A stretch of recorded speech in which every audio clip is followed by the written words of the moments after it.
Good morning, friends, and welcome to Bethesda Kids Online. First of all, I just want to say how much we love you all of our Bethesda Kids friends. I know this week, it's been a bit of a hard week. Maybe, a lot has changed in your life this week again for a time. And you might be scared about that, you might be nervous about that, you might be angry about that, you might be excited about parts of that. All those things that you're feeling is totally normal. We feel them too. So we just want to know that we love you, that we're praying for you, that we're here for you, and you guys can reach out, and your grown-ups can reach out to us anytime at all. And we're still going to continue to learn about kindness this month, and I think it's even more important than ever to remember to be kind. Do you know that God showed His kindness towards us through Jesus? And kindness is a fruit of the Spirit. It's something the Holy Spirit develops in our life the closer that we grow to Jesus. So I just think it's just such a great month to learn about it, to practice it, and to be kind. And I know you guys are super kind because I have seen it. So today our story is about Ruth and Boaz. It's going to be a reminder of how we can be kind to our friends and family. It's a really great story. You're in for a great day. So you know what? Now's the time to get up and sing and dance and worship God because He's with us no matter what we face. And we can learn in our Bible story all about Ruth and Boaz, and then your family can take just a few minutes to do an activity together to remind us of God's kindness. So enjoy, get up and sing and dance. We love you guys so much, and we hope to see you soon.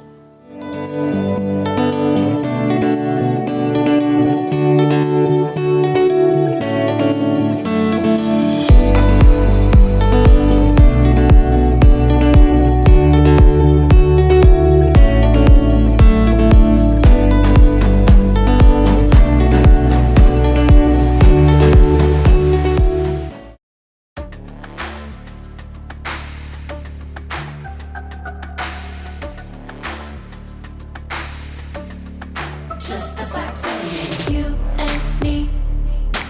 We don't see anything identically. Oh, it's the truth.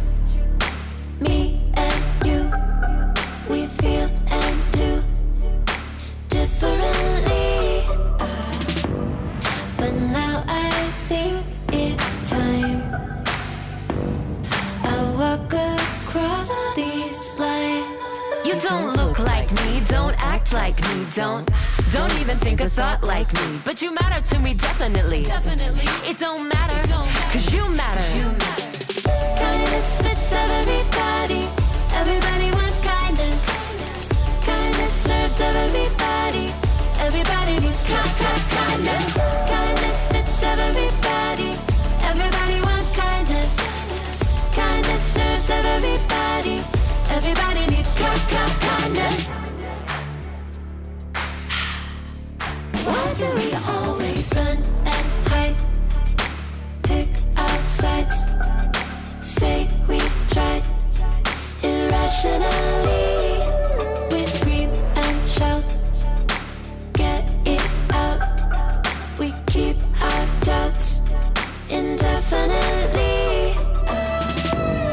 But now I think it's time we walk across these lines. You don't look like me, don't act like me, don't even think a thought like me. But you matter to me, definitely. It don't matter, cause you matter. Kindness fits everybody. Everybody wants kindness. Kindness serves everybody. Everybody needs kindness. Kindness fits everybody. Everybody wants kindness. Kindness serves everybody. Everybody needs kindness. The world we want won't happen in our blindness. No, I'll do my part and meet you here with kindness. 2, 3, 4. You don't look like me, don't act like me, don't even think a thought like me. But you matter to me, definitely. It don't matter, cause you matter. Kindness fits everybody.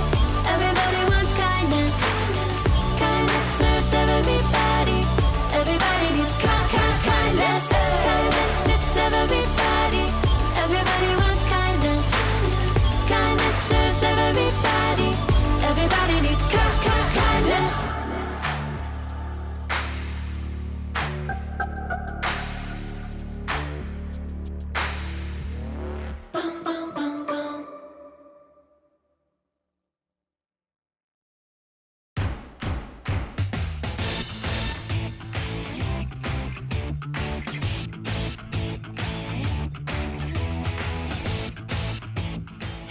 I'm Haley, and I am just performing one of my many duties as a superfan, and that is sending out fan mail!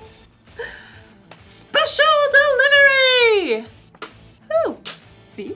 Ta-da! Ooh, shiny. Yeah. It's important for my favorite people to know that they're my favorite people.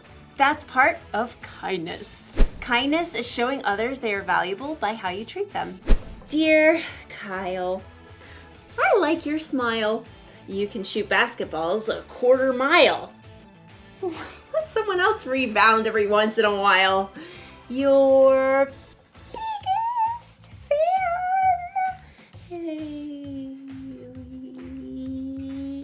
But don't get me wrong. I'm not just a fan of famous athletes. I'm fans of all kinds of people. Dear Mom, you're the bomb. You're like the coolest.com. You make me want to shake a pom-pom. Your biggest fan. Hey. Dear sis.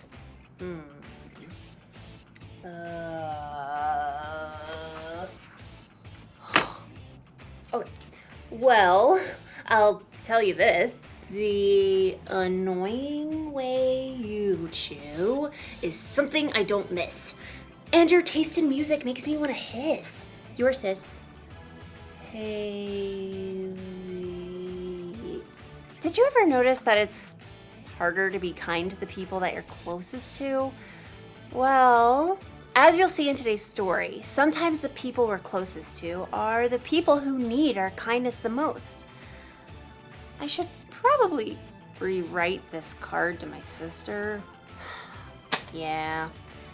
See you in a bit. The Bible. It's 66 books of history, stories, letters, and poetry that fit together to form God's one big story.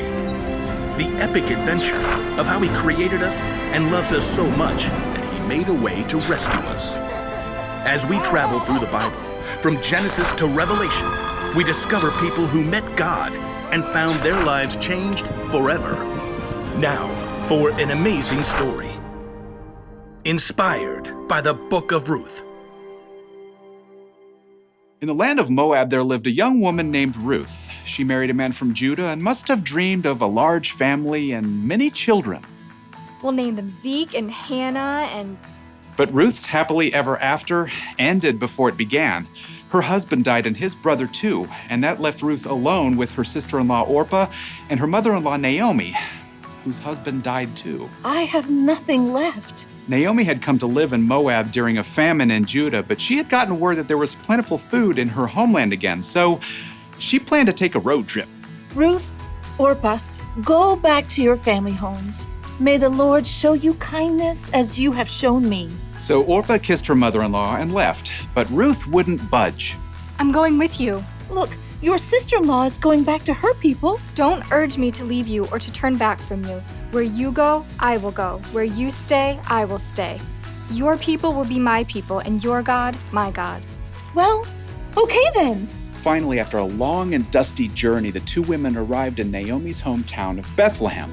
Everywhere along the road, barley rippled in the breeze, golden and ready to harvest. Is that Naomi? She don't look so good. Don't call me Naomi. The Lord has made my life bitter. I went away full, and the Lord has brought me back empty. Don't listen to them. You just need dinner and a nap. Finding food was their top priority. Some of those barley fields belong to my husband's relative, Boaz. The grain is being harvested right now.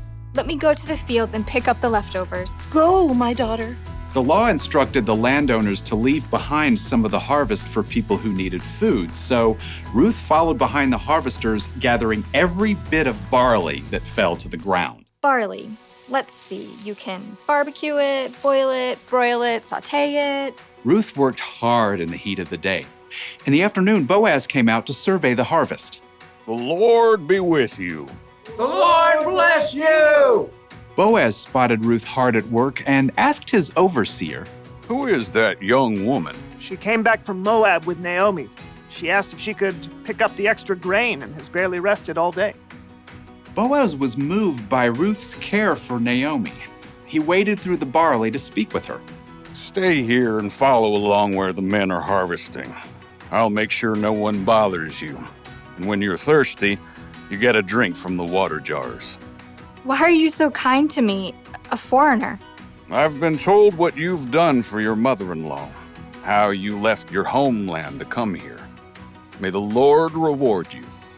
Boaz offered Ruth bread and roasted grain to eat, and at the end of the day, she was able to bring a large amount of grain home to Naomi. So much food! Ruth continued to work in Boaz's fields until the end of the grain harvest, but even then, life would have been very difficult for two women living alone together. So Naomi laid out a plan for Ruth. I will do whatever you say. At the end of the harvest, the workers threshed the grain to separate the edible kernel from the straw. Then they held a big celebration. When the meal was over and the lights burned low, Boaz laid down near the pile of grain to sleep. Ruth arrived and approached Boaz just as Naomi had told her to do. She folded the blanket away from his feet and lay down nearby. Who's there? It's me, Ruth. Please give me your protection since you're responsible for our family. Boaz was surprised, but what Ruth had said was true. The Lord bless you. Don't be afraid. I'll do what you ask. Everyone knows you are wise and kind. Even though Boaz agreed to help Ruth, there was a family member who was closer than Boaz. So in the morning, Boaz set out to meet that man and the town elders to settle the matter. I will buy Naomi's land and also marry Ruth, if you will let me. Well, I sure can't purchase Naomi's land and take care of my own land too. So we're good? Go right ahead. Today, you are all my witnesses that I will buy Naomi's land and marry her daughter-in-law, Ruth. As soon as it could be arranged, Boaz and Ruth were married. Naomi came to live with them, and a short time later, Ruth and Boaz had a new baby boy. His name is Obed. Aren't you the sweetest little thing? So through the kindness of Boaz and Ruth, Naomi had a brand new home and a brand new family too. Everyone could see the difference in her face. Praise be to the Lord. He's given you a new lease on life, Naomi. Yeah, that Ruth is better to you than 7 sons. Now, Ruth's story doesn't end there. Her son Obed had a son named Jesse, who had a son named David, King David. And hundreds of years later, a new baby boy was born in Bethlehem who was a descendant of King David, and his name was Jesus.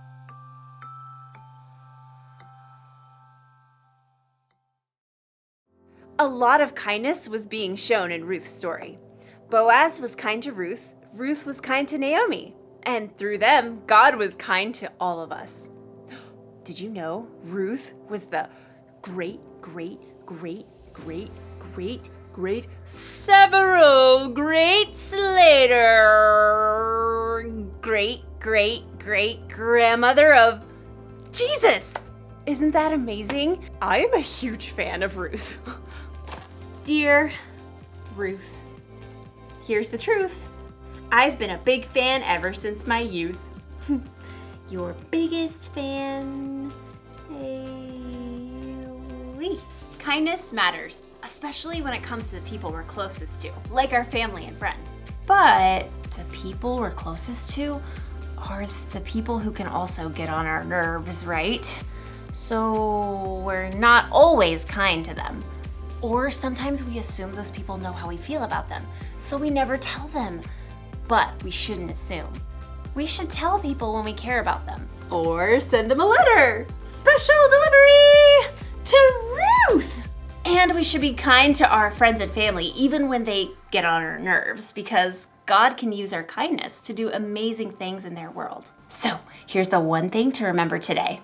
Be kind to your family and friends. Don't let your favorite people forget they're your favorite people. Dear sis, listen to this. If I didn't say I love you, it'd be amiss. Come on over sometime and we'll reminisce. Your sis, Haley. Yeah, there. Well, that's a much kinder card to someone who will be my sister for my entire life. Love you, sis. Yay. See you next time.